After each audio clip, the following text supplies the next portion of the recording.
దివంగత నేత, పేదల పాలిట పెన్నిధి, విద్యాదాత, నీతిదాత, బడుగు బలహీన వర్గాల సంక్షేమమే ధ్యేయంగా తన జీవితాన్ని ప్రజల సేవకే అంకితం చేసిన మహనీయుడు స్వర్గీయ మాగుంట సుబ్బారామరెడ్డి 77వ జయంతి వేడుకలు కావలి పట్టణం ఆర్టీసీ బస్టాండ్ ఎదురుగా టీడీపీ పట్టణ కమిటీ, ఎంఎస్ఆర్ డిగ్రీ కాలేజీ యాజమాన్యం ఆధ్వర్యంలో ఘనంగా నిర్వహించారు.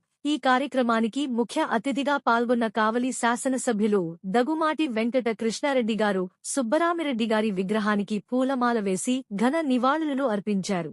అందరూ కూడా కావలి పట్టణ తెలుగుదేశం కమిటీ ఆధ్వర్యంలో ఎంఎస్ఆర్ డిగ్రీ యాజమాన్యంతో కలిసి ఈ రోజున మాగుంట సుబ్బరామిరెడ్డి జయంతి ఉత్సవంలో పాల్గొనడం జరిగింది. ఒక ధీరోదాత్తుడు,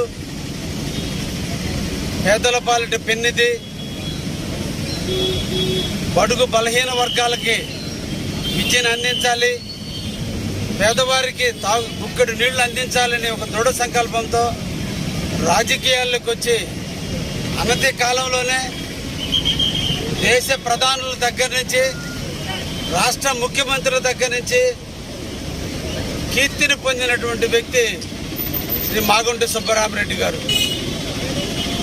ఏది అనుకుంటే దాన్ని సేవగానే భావిస్తూ సేవ చేయాలనేటువంటి దృఢ సంకల్పంతో ఒంగోలు పార్లమెంటు ఎన్నికల్లో గెలుపొంది అనుకోని విపత్కర పరిస్థితుల్లో నక్సలైట్ల చేతిలో మరణాన్ని పొందిన అమరజీవి మాగుంట సుబ్బరామిరెడ్డి గారు.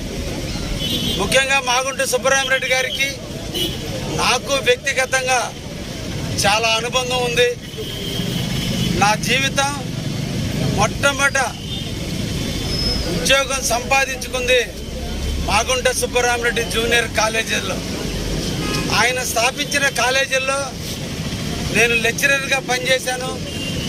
ఆయనతో నాకు మంచి సాన్నిధ్యం ఉండింది. ఆయన ప్రతి సందర్భంలో కూడా కాలేజీ తాను స్థాపించిన దానికోసం కోట్లు వెచ్చించిన ఒక రాజకీయ నాయకుడు అయినప్పటికీ కూడా కాలేజీ విషయాల మీద ఎప్పుడన్నా మాట్లాడితే మీరందరూ కూడా నాటికి కాలేజీకి నిర్వహిస్తున్నటువంటి కరెస్పాండెంట్గా పనిచేస్తున్న తాడిపర్తి వెంకారెడ్డి గారి ఆరోగ్యం బాగుండాలని మీరందరూ కూడా దేవుణ్ణి కోరండియా.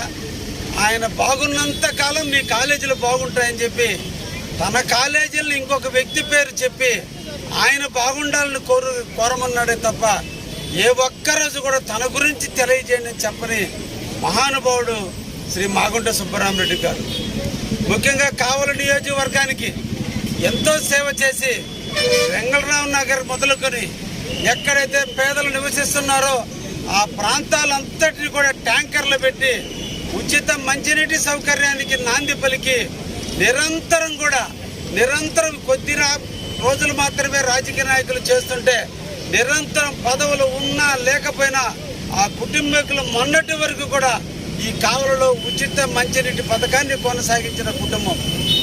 ఆయన ఆ కుటుంబానికే కాదు, నెల్లూరు జిల్లాకి, ముఖ్యంగా మెట్ట ప్రాంతమైనటువంటి ప్రకాశం జిల్లాకి ఆయన లేని లోటు నేటికి కూడా కనిపిస్తుంది. కాబట్టి 1995 డిసెంబర్ 1వ తేదీన ఆయన మరణిస్తే ఈరోజు 29 సంవత్సరాలు పూర్తయినప్పటికీ కూడా ఆయన ఆశయ సాధన కోసం ఎంతోమంది భావి భారత రాజకీయ నాయకులకు వచ్చే మా వాళ్ళు మేమందరం కూడా ఆయన ఆశయ సాధన కృషి చేస్తున్నారంటే ఆ యొక్క వ్యక్తి యొక్క మంచితనం, ఆ వ్యక్తి యొక్క ఆదర్శాలు అంత గొప్పవి. కాబట్టి ఈరోజు అందరూ కూడా మాగుంట సుబ్బరామిరెడ్డి ఆశయాలను కొనసాగించేందుకు ప్రతి నాయకుడు కూడా నడుము బిగిస్తున్నాడనే విషయాన్ని కూడా తెలియజేస్తున్నాం. అటువంటి వ్యక్తిని కోల్పోయిన కావలి 47 సంవత్సరాల చిన్న వయసులోనే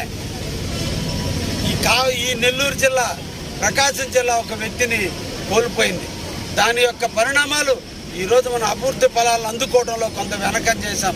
అందుకే ఈ సందర్భంగా మేము అందరూ కూడా తెలియజేస్తున్నాం, మాగుంట సుబ్బరామిరెడ్డి గారి ఆశయాలు, మాగుంట పార్వతమ్మ గారి ఆశయాలు కొనసాగించే దాంట్లో కావలిలో ఉన్నటువంటి తెలుగుదేశం పార్టీ నిరంతరం కూడా వారి ఆశయ సాధనాలను మునిగిపుచ్చుకొని తప్పకుండా కావలి నియోజకవర్గంలో కూడా అదే విధమైన స్ఫూర్తితో ముందుకు పోతామని కూడా తెలియజేస్తూ మాగుంట పార్వతమ్మను కూడా కోల్పోయినాం.